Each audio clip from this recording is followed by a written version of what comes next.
Pagdating sa paggawa ng Shopify store, madalas nahaharap sa parehong problema ang maraming store owners. Yung mga limitasyon ng native themes ng Shopify. Oo, madali silang gamitin, pero kulang naman pagdating sa pag-customize. Pero dito pumapasok si Pagefly. With over 200,000 merchants at isang solid na 4.9 out of 5 star rating sa Shopify store, ito na yung go-to tool para gumawa ng mga astig at high-converting na Shopify pages. Game changer talaga. Sa review na to, pag-uusapan natin bakit stand out si Pagefly, paano siya gumagana at kung sakto ba siya para sa Shopify store mo. Ano ba si Pagefly? Hindi lang siya basta page builder. Game changer siya para sa mga Shopify merchants. Simula nung i-launch siya noong 2017, binigyan niya ng power ang mga store owners para makagawa ng fully customizable pages nang walang hassle. Say goodbye sa mga rigid templates ng Shopify themes. Meron siyang drag and drop builder na sobrang daling gamitin. Kaya pwede kang gumawa ng professional at unique na pages kahit zero coding knowledge. Whether it's landing page, product page, or collection page, binibigyan ka ni Pagefly ng freedom na i-design ang store mo base sa trip mo. Sa totoo lang, ang core ni Pagefly ay all about freedom. Freedom na mag-customize, mag-innovate, at gumawa ng store na talagang unique. Hindi lang para sa mga tech-savvy itong tool na to. Perfect din siya para sa mga beginners na gusto ng professional-looking online store nang hindi na kailangan mag-aral ng coding. Mas malaki pa sa customization ng offer ni Pagefly. Tungkol to sa paggawa ng smooth at seamless na experience para sa mga visitors mo. Sinisiguro nitong maayos ang performance ng bawat page sa lahat ng devices, mula sa desktop hanggang sa table at mobile. Sa Pagefly, hindi ka lang nagbe-build ng page, gumagawa ka ng experience. Bakit stand out si Pagefly? Dahil sa sobrang flexible at user-friendly nito, una, yung drag and drop editor nito ay super intuitive. Kaya madali mong maayos o madadagdag yung ibang elements in real time. Pwede kang mag-experiment ng layouts, mag-try ng iba't ibang designs, at may kita mo agad yung result. Lahat ng yan, hindi mo na kailangan ng web developer. Isa pang highlight ay yung template. Nag-offer ang Pagefly ng mahigit 100 conversion optimized templates na swak sa iba't ibang pangailangan. Mula sa seasonal sale sa product showcases, lahat ng template ay deeply customizable. Kaya pwede mong i-adjust yung colors, animations, fonts, pati na rin sizes para bagay na bagay sa brand mo. Isipin mo, para kang may library ng mga professionally designed pages na pwede mong i-tweak at i-publish in just a few minutes. Pero hindi lang yan. Kung advanced user ka, pwede mo pang i-level up yung designs mo gamit ang custom CSS, HTML at JavaScript. Para naman sa mga hindi masyadong marunong sa coding, nandyan ang support team ng Pagefly para tumulong. Hindi lang sila basta tumutulong sa basics, kundi pati na rin sa pag-troubleshoot, pag-optimize at pag-implement ng mga creative design ideas. Isa sa mga standout features ni Pagefly ay kung paano siya nagbe-blend sa existing Shopify themes mo. Hindi mo kailangang i-rebuild yung buong store mo. Seamless siyang gumagana kasama ang current setup mo. Pwede mong i-enhance yung pages mo nang hindi sinasayang yung mga naunang effort mo. Ibig sabihin, makukuha mo yung advanced customizations nang hindi mo na kailangang magsimula ulit from scratch. Features na talagang para sa success. Hindi lang puro aesthetics si Pagefly. Built din siya para mag-drive ng performance. Isa sa mga standout features nito ay yung built-in analytics. Lahat ng page na gagawin mo, may sariling performance dashboard na nagdi-display ng key metrics tulad ng conversion rates, visitor behavior, at revenue. Yung data-driven approach na to sobrang helpful para ma-optimize mo yung store mo at makagawa ng smart decisions. Sa Pagefly, hindi ka lang nagde-design ng page. Gumagawa ka ng high-performing sales tool. Sa integration, sobrang galing din ni Pagefly. Seamless siyang nakakonekta sa mahigit 70 Shopify tools. Kasama na yung mga popular na apps para sa reviews, upselling, email marketing, at marami pang iba. Ibig sabihin, pwede mong i-expand yung functionality ng store mo nang walang hassle. Halimbawa, pwede mong isama yung countdown timer para magdagdag ng urgency or yung customer reviews para mag-boost ng trust. Lahat ng yan ang hindi mo na kailangan gumamit ng maraming platforms. Panghuli, sobrang solid ng support team ng Pagefly. Available sila 24/7 sa live chat at kilala sila sa bilis ng response at sa pagiging laging handang tumulong. Whether nasa free plan ka or premium plan. Walang kupas yung commitment nila sa pag-assist sa mga users. Yung ganitong level ng support, ibig sabihin, hindi ka nag-iisa kahit sa pagharap sa mga complex design challenges. Real results mula sa real users. Yung success stories ng Pagefly talagang nagsasalita na. Halimbawa, si X-Miles. Nung nilaunch nila yung store gamit ang Pagefly, nakita nila ang whooping 500% increase in conversions. O kaya si Vola, isang home decor brand na nakapag-generate ng mahigit $2 million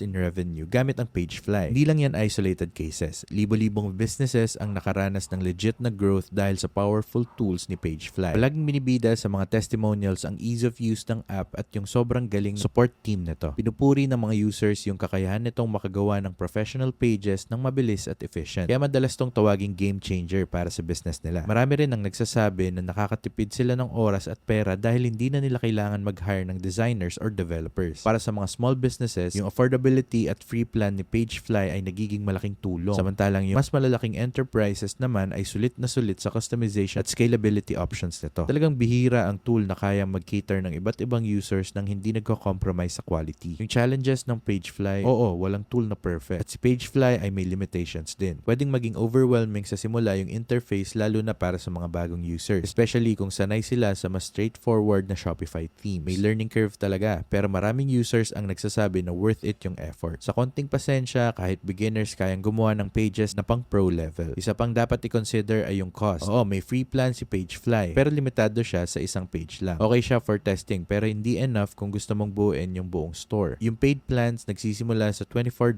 kada buwan at may mas mataas na tier options para sa mas malalaking stores o sa nangangailangan ng advanced features. Para sa mga businesses na tight ang budget, baka maging issue to. Pero madalas naman yung added functionality ay sulit sa investment. Panghuli, wala siyang native A and B testing na medyo downside para sa mga enterprise level users. Pero okay lang kasi pwede mo namang masolve to gamit ang third-party integrations. Para masolve yung kakulangan ng native A/B testing sa Pagefly, ito yung mga pwedeng options na i-consider ng mga Shopify users. Google Optimize. Ang libreng tool na to mula sa Google ay seamlessly na nag-integrate sa Shopify at nagbibigay daan para sa A/B testing, multivariate testing at personalization. Ito ay user-friendly at nagbibigay ng insights na suportado ng Google Analytics. Optimizely. Ito ay isang premium choice. Nag-o-offer ang Optimizely ng robust na A/B testing at personalization features. Ito ay ideal para sa mga enterprise level businesses na nangangailangan ng detailed insights at advanced testing options. VWO, Visual Website Optimizer. Isa pang malakas na option para sa A/B testing at conversion optimization. Na-integrate to sa Shopify at nagbibigay ng heat maps, click maps, at iba pang visual tools para ma-analyze ang visitor behavior. Crazy Egg. Bagamat primarily ito ay heat map at analytics tool, nag-o-offer ang Crazy Egg ng simpleng A/B testing features. Ito ay maganda para ma-visualize kung paano nakikipag-interact ang mga users sa iyong pages at para mag-test ng iba't ibang layouts. Convert.com. Solid na choice para sa mga Shopify stores. Nag-o-offer to ng A/B testing na may advanced segmentation options. Kaya pwede mong i-target yung specific na user groups para mas accurate yung results. Lahat ng tools na to ay bagay na bagay sa capabilities ni Pagefly. Natutulong para masigurong smooth ang takbo ng e-commerce site mo. Para sa mga beginners or sa mga tight ang budget, madaling simulan ang Google Optimize kasi cost-effective siya. Marami ring users ang nakakita na sapat na yung analytics ni Pagefly para makagawa ng smart decisions kahit walang formal split testing. Sino ba ang dapat gumamit ng Pagefly? Perfect siya para sa mga Shopify merchants na mahilig mag-customize at gustong mag-stand out yung store nila. Very useful siya para sa mga small businesses na gustong i-level up yung branding nila at makipagsabayan sa mas malalaking retailers. Mga enterprises na kailangan ng advanced design tools at analytics para mas mapaganda yung sales strategies nila. Mga store owners na gusto ng seamless integration ng third-party apps para mas mapahusay yung customer experience. Pero kung complete beginner ka or tight ang budget, baka maging challenging yung learning curve at cost. Sa ganitong case, mas okay sigurong magsimula muna sa basic Shopify themes hanggang ready ka na mag-invest sa advanced tools. Paano magsimula sa Pagefly? Madali lang. Gumawa ng Shopify account, click mo lang yung link sa description kung wala ka pa. Pagkatapos, i-click mo yung link sa description para ma-install yung Pagefly app mula sa Shopify App Store. Pumili ka ng template or magsimula ka from scratch gamit yung drag and drop editor. I-customize mo yung pages mo at i-publish mo sa store mo. Yung free plan ni Pagefly ay magandang paraan para matest mo yung features niya. Pero kung mag-upgrade ka sa paid plan, mas magiging powerful yung magagawa mo. Pwede ka nang gumawa ng multiple pages at ma-access yung priority support. Gamitin mo yung code na nasa screen para makakuha ng 15% off sa order mo. Yung proseso ay sobrang dali lang, kaya kahit first-time users, makakapag-start agad. Ngayon, i-demo natin kung paano gamitin si Pagefly. I-click mo yung link sa description para makapag-start ka sa Shopify at Pagefly. Tapos, pumunta ka sa Shopify App Store at i-click yung download Pagefly. Dadalhin ka sa page na to, i-click mo yung install, i-enable mo yung UI optimization, pumili ng page at i-click yung next. Kapag na-install na, i-click mo yung pages. Gumawa ka mula sa template at magsimula ka ng mag-customize. Sobrang galing ni Pagefly pagdating sa customization at flexibility. Mahihirapan kang makahanap ng kapantay niya. Para sa mga Shopify merchants na gustong gumawa ng store na hindi lang magandang tignan kundi high-performing din, ito yung tool na kailangan mo. Gamit yung intuitive editor, extensive templates at stellar support nito, solid na option talaga si Pagefly para sa lahat ng gustong i-upgrade yung Shopify store nila. Gusto mong mag-start gamit yung Pagefly or Shopify, nandyan yung mga links sa description. Affiliate links yung mga yan. Ibig sabihin, kumikita kami ng maliit na commission kapag ginamit mo sila. Walang dagdag na bayad sa'yo. Yung mga commission na yon ay tumutulong para masuportahan yung channel at makapagpatuloy kami sa paggawa ng libreng content tulad nito. Gagamitin mo yung link. Maraming salamat in advance. Kung nakatulong sa iyo yung video na na to, huwag kalimutang mag-like, mag-subscribe at i-hit yung notification bell para hindi mo makaligtaan yung iba pang videos. This channel is dedicated to help you succeed with e-commerce by providing tips, strategies, and insights to grow your online business. Be sure to subscribe. Other than that, thank you so much for watching and takit sa next video.